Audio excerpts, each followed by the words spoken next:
Surrender అవ్వద్దు కష్టానికి, జీవితానికి. నమస్తే అండి. ఈరోజు నేషనల్ డెంగీ డే. డెంగీ అనేది ఒక వైరల్ ఇన్ఫెక్షన్ అండ్ దోమల వ్యాప్తి చెందుతుందని అందరికీ తెలుసు. సో ఈ దోమ బైట్, మస్కిటో బైట్ ని మనం ఎట్లా అవాయిడ్ చేయొచ్చు మొత్తం గవర్నమెంట్ అందరికీ పబ్లిసిటీ చేస్తుందండి, బట్టలు ఎక్కువ వేసుకోవడము, రెపెల్లెంట్స్ వాడడము అని.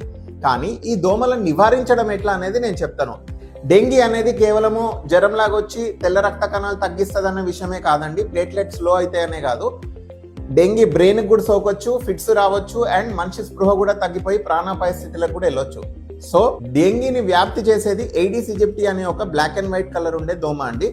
దాన్ని మనము ఎక్కువ అర్బన్ సెటప్స్ లో మామూలు వాటర్ బాడీస్ లో చూస్తామండి, ఫ్లోయింగ్ వాటర్ లో కాదు. అంటే నీటి నిల్వలు, ఎస్పెషలీ ఇప్పుడు ఈ పాట్స్ లో కింద ఉండే ఈ వాటర్ లో ఎక్కువ రోజులు వదిలేయడం, టైర్స్ లో కానీ, టబ్స్ లో కానీ, పిల్లలు వాడేసుకున్న బాటిల్స్ లో కానీ ఎక్కువసేపు మనము వాటర్ పెడితే దాంట్లో అవి లార్వా అంటే గుడ్లు పెడుతుంది. సో ఇది మనం అవాయిడ్ చేయగలిగితే డెంగీ మనం లోడ్ తగ్గిగలుగుతాము.